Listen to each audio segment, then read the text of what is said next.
Hello, I'm Kamal Santamaria. This is Counting the Cost on Al-Jazeera, your weekly look at the world of business and finance. This week, Mongolia, a country you hear almost nothing about, but with the focus sharpened for parliamentary elections, we're looking at Mongolia's resource-led boom and how to stop it from becoming a bust. Plus, a trip to Kilovoka, the biggest sailing regatta in the world, and how German software powerhouse SAP is combining business with pleasure. So just the two stories for you this week on Counting the Cost, but covered in full with feature interviews from the Mongolian president and the co-CEO of SAP. That second interview was part of my trip to Kiel earlier in the week, and we'll bring you all of that in the second half of this show. First though, one of the world's fastest growing economies, and one that looks like it'll only grow faster. And to be fair, Mongolia is probably not the first country you'd think of with that description. A vast country sandwiched between two global powers, of course, Russia and China, with economic growth of 17.3% in 2011 and projections of even higher in 2012. A big reason for that is its huge deposits of coal, copper and gold, an estimated $1.3 trillion in mineral wealth. And the government's not been afraid to use it either. Spending grew 56% in 2011 from the previous year. Here's the problem though. Is it all just too much too fast? Big growth, big spending. It inevitably sparks in high inflation.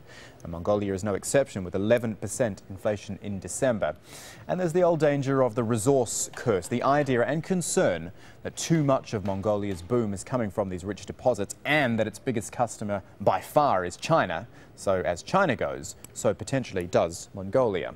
Now the hook here, as we mentioned, is that it is election time. And of course the economy is one of the big issues for voters.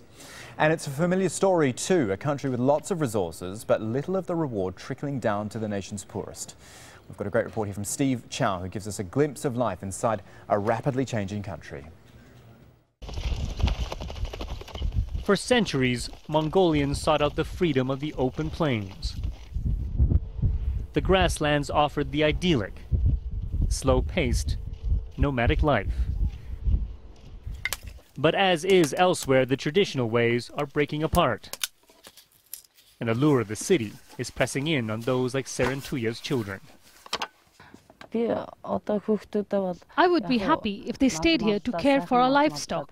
There is nature, the air is fresher. But nowadays, I know they need professions and opportunities. Yet, of the more than 1 million that have moved to Mongolia's capital of Ulaanbaatar in recent years, their search for a better life has proved a struggle. The city is ringed by slums, where there is little running water and little sanitation. Roughly half of the people here can't find jobs. Even though there is very little in these shantytown communities in terms of basic needs, there is some promise for the future. The government is offering each and every Mongolian about 1,000 shares in the country's largest coal mine. Mongolia's path out of poverty, says the government, is its vast riches under the surface. But a few shares, say some, are a fraction of what corrupt officials and the business elite are taking. The government admits the problem.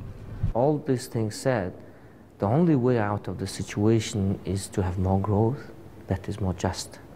And the only system that would be able to deliver it is what we have now. Besides taking steps to be more transparent, the government says it's also funneling mining profits into developing new fields of opportunity for Mongolia, like farming. Bayar Kudondog tried his hand at it, but delays in getting a loan, along with bad weather, destroyed most of his crops and his trust. Bureaucracy is the main problem here. All the red tape takes too long. I've lost so much. Serentuya says she realizes she will have to let her children go, but she hopes they will return, saying while life is also poor here, it's better to struggle out on the plains, where it's still home. Now, you heard towards the end of that report a complaint about bureaucracy and red tape.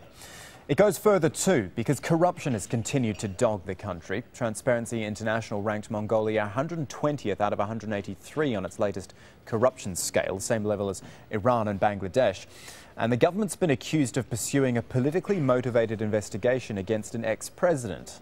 Steve Chao put that to the current Mongolian president when he sat down with him a few days before the elections. Because corruption is so endemic here, people joke about the fact that at times parliamentarians might buy their seats. Can you truly say that this investigation is independent and free of any influence, including yours? I think Mongolia is making progress in a fight of corruption in this country. Now this time we are taking unprecedented, fight and against corruption. And every high officials coming from the Western countries, they actually emphasized corruption issue in this country and urged us to have action. I think I would like to urge our allies, international community, follow this case very closely. And many people think that, if there is former president, even in detention center, if there is former president's case, early corruption case under investigation, I think there might be any other case can be investigated, and our law applied equally to everyone. There is nobody above the law. That gives great confidence to people, and we have to work for that. Speaking of confidence, Mongolia must be feeling pretty well right now. Last year, it posted the highest growth of GDP of any country, I believe, 17.3%. With that, of course, comes challenges for a growing country. Inflation was at 11.1%. The world's economic markets are still a roller coaster ride. How does Mongolia plan to deal with potential economic shocks? Can it deal with potential economic shocks? Most of our growth actually coming from mining. And we would like to make our economy like a rainbow-colored economy. Now Mongolian economy has mostly one color. We would like to add more colors. Of course, I have a message to our foreign investors. Do not see Mongolia as a single, mining business country. There are many opportunities. We have roughly 3 million people, 50 million cattle. And we have a 1.5 million square kilometer land in this country. And Mongolia can be a great hub between Russia and China in this region, infrastructural hub, financial hub, high-tech hub, We have that potential.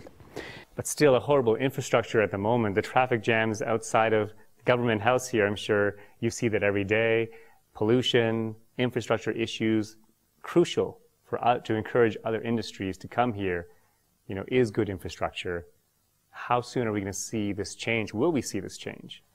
Urbanization, living in a city is quite new thing for Mongolians. Actually, most of Mongolians dismounted from their horses just maybe 50 years ago. And there was very different culture. And now we have to live in a harmony with our nomadic culture and also urban culture. I think we will address this issue in the coming 4 years. And of course, we will address issues related with infrastructure and issues related with the human development. Now people are asking very fair questions. If our economy growing in a very fast way, we have a high economic growth, why I not feel that?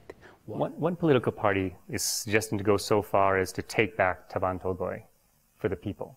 That's what they're campaigning on, saying that if they are elected into parliament, they will give 100% shares to the ownership of the Mongolian people. What do you think about that approach, taking back from the foreign companies? That's wrong.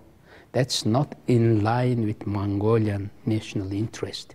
I think there should be more third-party investment in this country.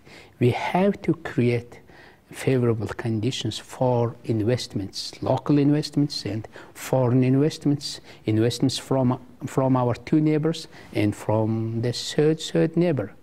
I think that's the wrong direction to take. We will take 100% this, and we will change the agreement with the biggest investment ever we had with foreign investors. That's wrong. I think we have to honor our agreement. Do you have anything in place to deal with world financial troubles like a sovereignty wealth fund? Do you have that parachute? 10 years ago, we thought, sovereign wealth fund and those big funds, big financial institutions is the best, institutions, in the world, but they are failing. And now we have to be very cautious, for everything. There is no perfect thing. If you could, for me, can you paint the picture of what Mongolia will look like in a decade's time, 2 decades' time? People talk about double-digit growth in the economy for as far as perhaps you can see on the Mongolian plains. What will Mongolia look like? Will it look like South Korea? Will it look like another nation? I hope we will address, in 10 years from now, we will address today's problems properly, and Mongolian people will live with their dreams, will live in a better stage than today they are living. And in 10 years' time, will the ex-president actually face his day in court? I really don't know, I think that thing should apply to anyone, even to ex-president. You have to go to the justice of court, not to the justice, not the court of the public opinion, not creating some sideshows. That's not good. If you are, guilty, you have to be in a place where guilty people are there.